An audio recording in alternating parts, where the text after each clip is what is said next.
the idea of vulnerability. I had talked about in a previous video about virtues and this idea of what virtues are and what they are to me, and the work it takes to create this portal to my true self, or to my who I truly am within, which is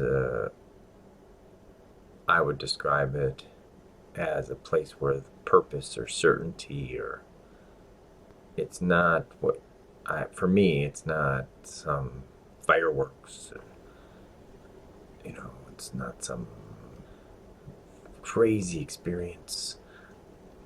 It's the sense of calm, and the feeling of being loved and appreciated, a purpose, an internal compass. It's as if there's a guide, or there's allowing me to be who I am. And vulnerability is one of these vehicles or tools or portals that allow us to find that within us. What is it to be vulnerable? Most people automatically think, oh, that's scary. That's being very vulnerable. There's a couple ways you can look at vulnerability, and it doesn't always have to be a way that which you would get hurt. It's being accessible to the moment. It's being open to what's occurring. And you would only be open as much as you can be open at any given time. So you increase your openness, or dilation.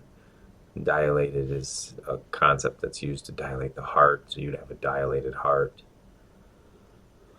And all this increases your internal experience. So from the outside, it doesn't look any different. Everything that's occurring on the outside looks so similar to what everyone else is doing, except to other people you seem to be happy. You seem to exude a joy, or you're comfortable. You're not tensed all up. You're not all tensed and ready to run, ready to hide. And the way this occurs, though, is through opening up and being vulnerable for whatever is coming, for whatever is occurring, and knowing.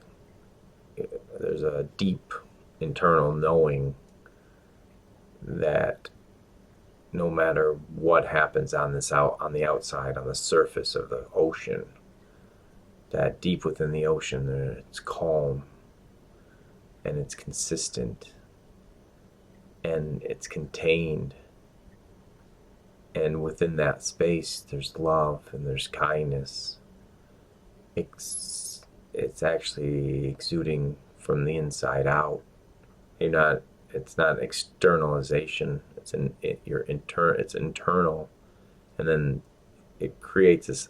It's an opposite experience from the animal experience. So that we were raised as animals, so we were taking all this information from out there, and we were bringing it in through our sense of smell, and our eyes, and our ears, and the physical touch.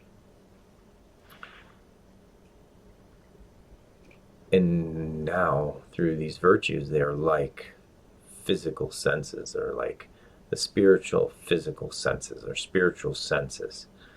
And through acquiring these virtues, you actually, when you acquire the virtue of being vulnerable, or the virtue of patience, or the virtues of love or honesty, these open up channels for this experience what honesty is, what it really feels like. It's not just a idea. It's no longer in the mind. It's not a concept. It's not conceptual. It's a complete experience. It's vivid and it's technicolor. It's 4D or 5D. It's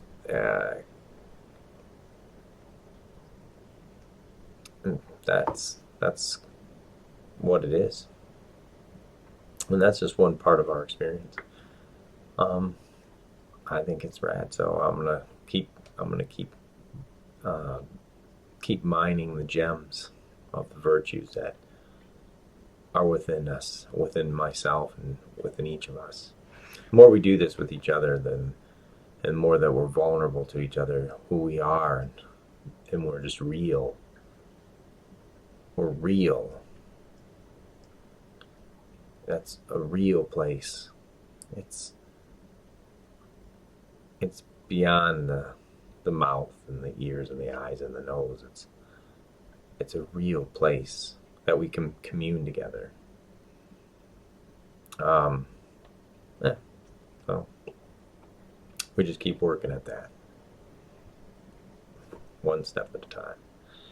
Ways to do this and actually develop these things is through prayer and meditation, through contemplation, through allowing oneself to experience what's occurring without trying to label it, not trying to make it into something, not trying to control it. These are all being vulnerable. So they're, in an animal sense, you would already be eaten. But because there is something within you that doesn't die in the way that an animal dies, it's okay. It really makes it okay to be vulnerable. So, yeah. There you go. We'll talk again soon. All right. Peace out. Auf Wiedersehen. Hasta luego. See you later. Take care. Aloha.